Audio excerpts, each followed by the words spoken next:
2020년, 과연 대한민국은 어떤 모습일까요? 지금 우리 사회는 기록적인 저출산과 여러 사회 문제들로 정말 힘든 시간을 보내고 있는데요. 한 강연자는 지금의 위기가 붕괴가 아니라 오히려 거대한 대청소의 시작이라고 진단합니다. 오늘 이 아주 독특하고 담대한 미래 진단을 한번 같이 파헤쳐 보겠습니다. 자, 이 숫자 한번 보세요. 0.72. 이게 뭘 의미하는 숫자일까요? 네, 바로 2025년 한국의 예상 합계 출산율입니다. 이 강연은 이 충격적인 숫자 하나로 우리 사회가 직면한 위기가 얼마나 심각한지를 먼저 보여줍니다. 그리고 또 다른 숫자가 있습니다. 41. 이건 매일 스스로 삶을 마감하는 사람들의 평균 숫자라고 해요. 미래 세대는 태어나지 않고 현재 세대는 버티지 못하는 사회. 이 두 숫자가 지금 우리 사회가 겪는 고통을 그대로 보여주고 있는 거죠. 자, 그럼 이 혼란, 구체적으로 어떤 모습일까요? 이 자료는 먼저 우리 사회 곳곳에서 나타나는 여러 이상 징후들을 하나하나 짚어줍니다. 보세요. 1인 가구가 벌써 40%래요.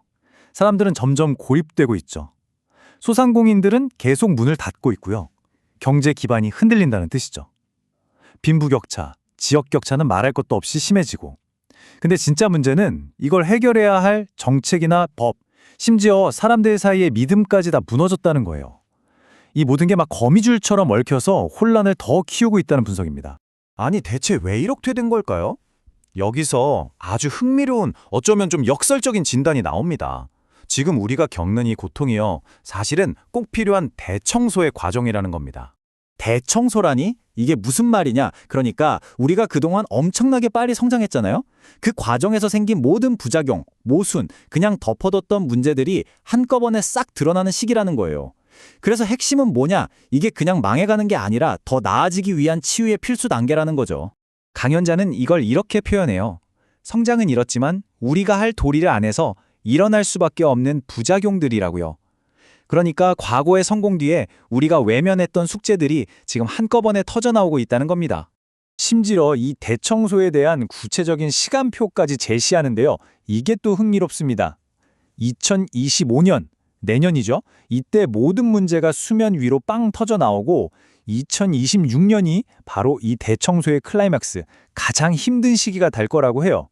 그리고 마침내 2027년이 되면 새로운 질서를 만들어가는 단계에 들어설 거라는 예측입니다.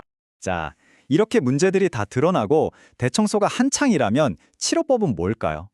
해법으로 제시하는 건 바로 사회개혁입니다. 근데 여기서 말하는 개혁은 정책 몇 개 바꾸는 그런 수준이 아니에요. 그건 그냥 임시 방편이라는 거죠. 아예 다시는 이런 문제가 생기지 않도록 근본적인 백신을 만들어야 한다, 이렇게 주장합니다. 그리고 여기서 정말 중요한 게 순서라고 강조하는데요. 흔히 우리가 생각하는 정치개혁, 노동개혁, 이런 시스템을 바꾸는 것보다 먼저 반드시 국민이 직접 이끄는 사회개혁이 있어야 한다는 겁니다. 왜 그 순서가 중요할까요?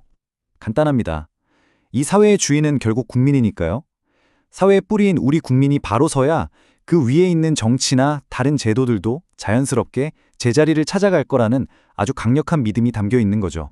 자, 그런데 이 사회개혁이라는 게 과연 우리나라만의 문제일까요? 여기서부터 이야기가 정말 스케일이 커집니다. 한국의 이 대청소와 사회개혁이 사실은 전 인류의 미래와 연결되어 있다는 아주 거대한 비전을 제시하거든요. 아니, 어떻게 한국의 일이 세계의 미래를 결정한다는 걸까요? 좀처럼 믿기 힘든 이야기죠. 이 질문에 답하기 위해 세계수, 그러니까 거대한 나무의 비유를 합니다. 이 비유를 보면요. 서양은 나뭇가지나 잎사귀, 동남아는 나무의 몸통인 줄기, 그리고 대한민국은 이 모든 걸 지탱하는 바로 뿌리의 역할을 맡고 있다는 거예요. 그럼 결론은 명확해지죠? 뿌리가 엉망인데 나무 전체가 건강할 수 있겠어요? 절대 아니죠. 즉, 한국이 바로 서지 않으면 인류 전체가 바로 설 수 없다는 겁니다. 한국의 치유가 곧 세계 안정의 전제 조건이라는 정말 엄청난 이야기입니다. 자, 이 거대한 이야기는 다시 우리 한 사람 한 사람의 삶과 사명으로 이어집니다. 이 강연에서는 우리 한국인에게 잊혀진 사명이 있다고 말합니다. 혹시 이 문구 기억나세요? 예전 국민교육 헌장에 있던 구절이죠. 우리는 민족 중흥의 역사적 사명을 띠고 이 땅에 태어났다. 바로 이 문구를 다시 가져와서 인류 전체의 발전에 기여하는 것, 이게 바로 우리가 잊고 살았던 우리 본래의 사명이라고 이야기합니다. 이 사명을 따르는 삶의 길은 단계가 있어요. 첫째, 나 자신부터 바로 세우고 실력을 갖추는 거죠. 그리고 그 힘으로 사회를 위해 일하고 더 나아가 나라와 인류 전체를 위해 사는 것. 이것이 하늘의 자손, 즉 천손으로서 가야 할 길이라고 설명합니다. 여기서 정말 독특한 지점이 뭐냐면요. 이렇게 사회를 위해 살지 않으면 내 개인적인 삶, 심지어 내 가족의 행복조차 제대로 이룰 수 없다고 봐요. 그러니까 사회에 기여하는 게 결국 나를 위한 길이라는 그런 관점인 거죠. 자, 그럼 이 모든 고통스러운 대청소를 끝내고 사회개혁을 이뤄냈을 때 우리는 과연 어떤 존재가 되는 걸까요? 이 강연이 제시하는 마지막 목적지가 있습니다. 그건 바로 동방의 등불입니다. 무슨 뜻일까요?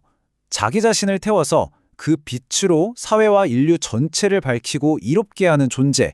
이게 바로 한국인이 나아가야 할 궁극적인 정체성이자 사명이라는 겁니다. 그래서 이 강연은 우리 모두에게 마지막 질문을 던집니다. 당신은 그냥 나 하나의 성공을 넘어 사회와 인류를 밝히는 동방의 등불이 될 준비가 되었습니까? 그 선택은 이제 우리 각자의 몫으로 남았습니다.